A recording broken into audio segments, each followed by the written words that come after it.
Thế giới hôm nay xin chào các bạn. Trên sân bóng, ngoài những bàn thắng đẹp như tranh vẽ, những màn thể hiện kỹ thuật cá nhân mãn nhãn, lâu lâu chúng ta còn chứng kiến những sai lầm rất tai hại của các cầu thủ trên sân, và nó diễn ra như cơm bữa. Trong video hôm nay, hãy cùng Thế giới hôm nay khám phá 30 sai lầm ối rồi ôi nhất trong bóng đá được camera quay lại nhé.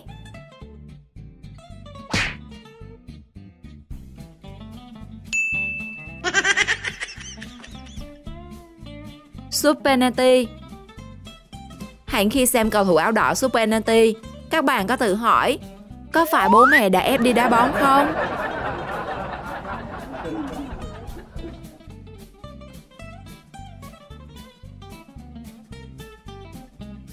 Chấn thương. Trong trận bóng đá giải Indonesia, cựu tuyển thủ quốc gia Zulham Zamrun đã có một chấn thương rất nặng, phải nằm cáng để ra khỏi sân. Tuy nhiên bị đối thủ mỉa mai, khiến chấn thương phục hồi thần tốc và muốn ăn thua đủ. Tuy nhiên vì bị rút ra sân nên không thể vào tay đôi được.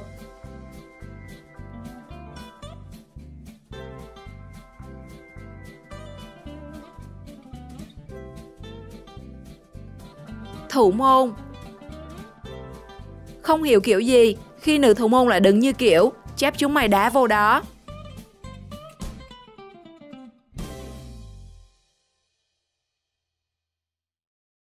Fan cứng gặp Ronaldo.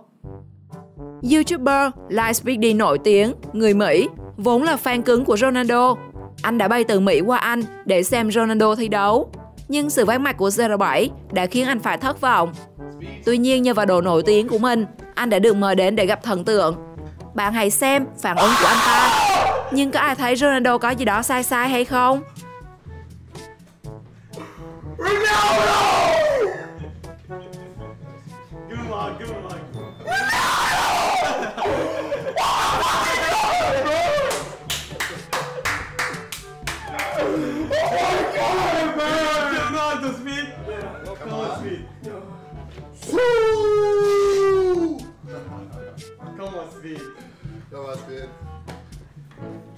A few moments later. Bro, there's no way. There's no way. There's no way. Hold on, wait, bro. Just show me your skills. Show me your skills. Like, just do something. Like this? Just like...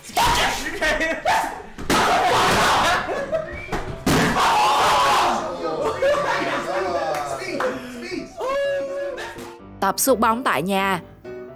Khi niềm đam mê chơi bóng trỗi dậy và cá kết khi biến sân nhà thành sân bóng. Ăn vạ.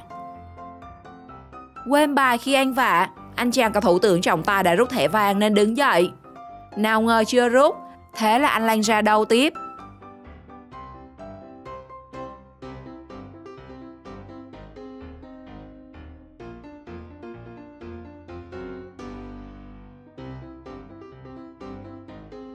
Tự xử.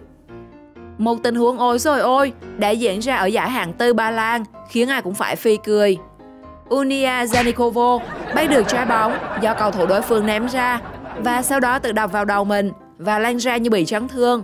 Hollywood đúng là hụt mất một diễn viên tài ba.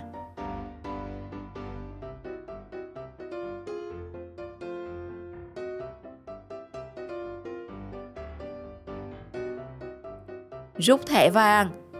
Trong trận đấu giữa Vitesse và Twente tại giải vô địch quốc gia Hà Lan, sau màn tranh chấp bóng, cầu thủ Navarro bị ngã va vào trọng tài chính Joachim Campos, khiến vị vua áo đen ngã xuống sân. Ai có ngờ sau khi đứng dậy, vì trọng tài bất ngờ bị cầu thủ rút thẻ vàng về tội ăn vạ.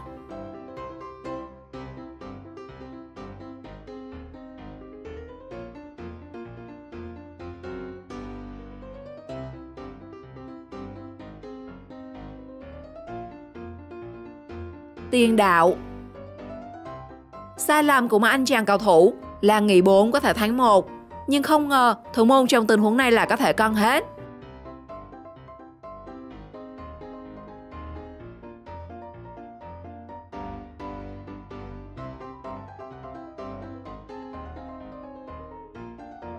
Nghe lời thầy dạy. Trước khi ra sân thầy dạy, kèm cứng cầu thủ mang áo 97, thế là xuất hiện cặp đôi hoàn cảnh như hình với bóng.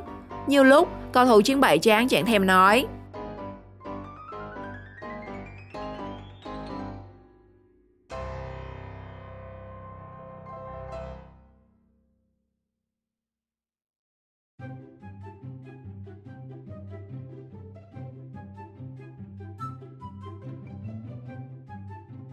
Anh mừng.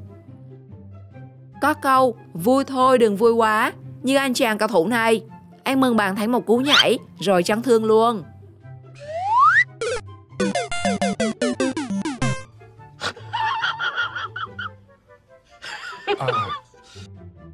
Ghi bàn. Đối diện khung thành trống, nhưng anh chàng cầu thủ không chịu sút bóng vào lưới, mà lại cứ khoái khiêu khích đối thủ, để rồi lãnh đủ với chiếc thẻ vàng.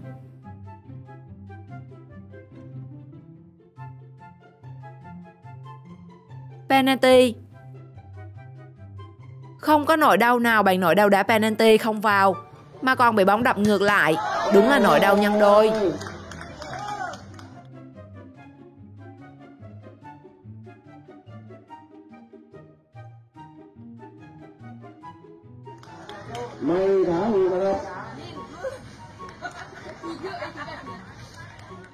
Ở diễn biến khác, đá buồn vì đá không vào lưới, cậu bé còn bị đánh hội đồng lên bờ xuống ruộng.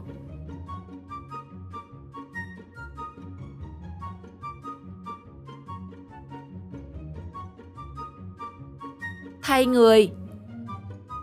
Màn thay người mà cầu thủ còn chưa chạm bóng đã phải mất quyền thi đấu khi nhận đến 2 thẻ vàng. Thẻ đầu tiên vì vào sân quá nhanh, thẻ thứ hai là vì sau khi nhận thẻ thứ nhất lại đi chửi thề.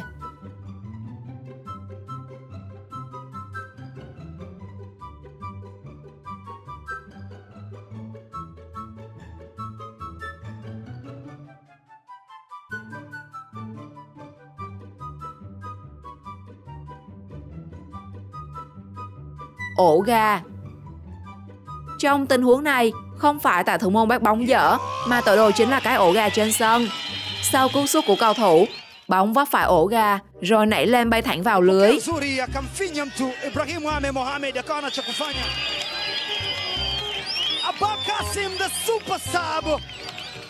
Chấn thương. Thấy đối phương chấn thương, nên đối thủ cũng chả thèm kèm, và cái kết ối rồi ôi.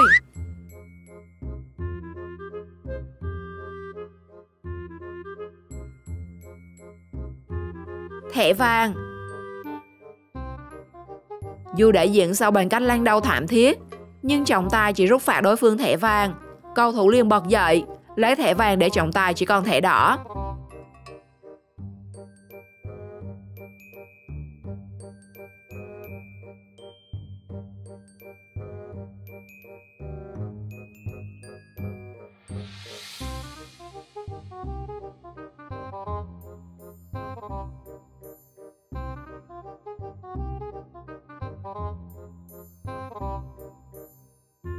Bị đau. Dù chỉ bị đối phương kéo áo, nhưng cầu thủ áo đỏ lại tỏ ra đau đớn một cách rất gì và này nọ.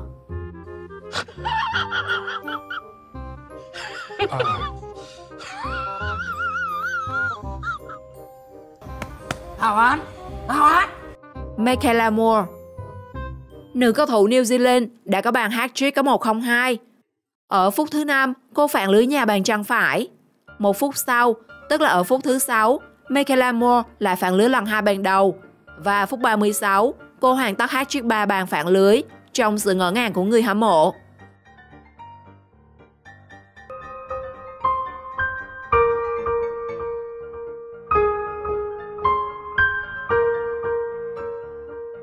Kèm đối thủ. Cũng là kèm đối thủ, nhưng hành động kèm người của cầu thủ áo vàng lạ lắm.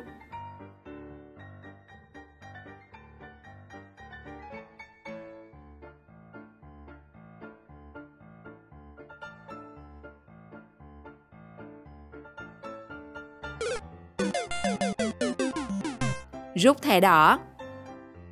Trọng tài trong một trận banh phủi ở châu Phi đã có hành động dẫn cầu thủ ra sân một cách trịnh trọng, chỉ để sau đó rút phạt thẻ đỏ, khiến cổ động viên cười nổi thương.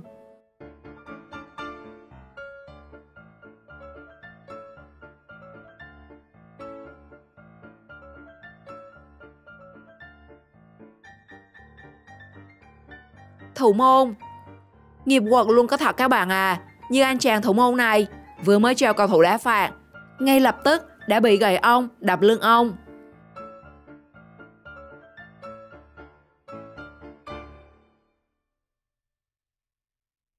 Tiền đạo. Dù đã cố gắng giành được bóng và đối mặt với khung thành trống, nhưng tiền đạo vẫn mắc sai lầm khó tin.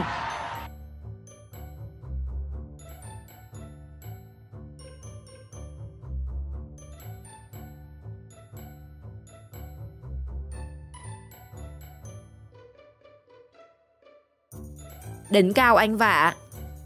Cuộc so kèo ăn vạ của 12 cầu thủ ở hai đội. Theo bạn, trọng tài sẽ xử lý như thế nào? Hãy comment ý kiến của bạn trong phần bình luận nhé.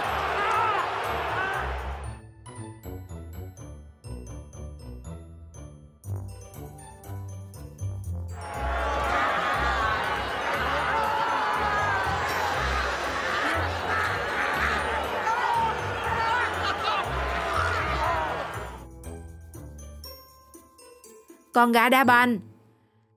Trong cuộc sống, con gái luôn có lối đi riêng, và khi đá bóng cũng vậy.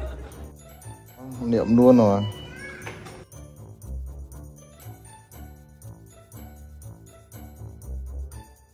Đá bóng trúng mạnh. Đá bóng vô lưới cũng được, nhưng đá trúng mạnh thì đừng nói gì hai chữ bạn bè.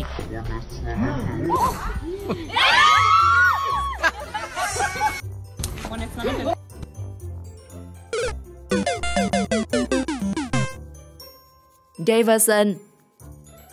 Chỉ một thao tác đỡ lưng của trọng tài mà Davidson đã viết thành kịch bản và diễn sâu đến mức khiến khán giả không nhịn được cười.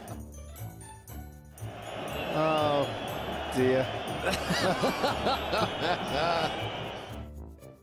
Larry Sharp.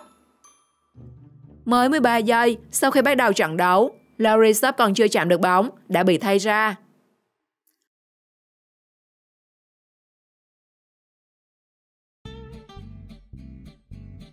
Sút phạt.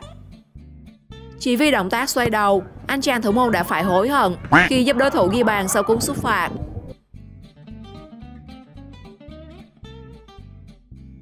Cơ hội. Bằng một cách nào đó, cầu thủ áo trắng đỏ đã chuyển bàn thắng thành cơ hội cho đối thủ.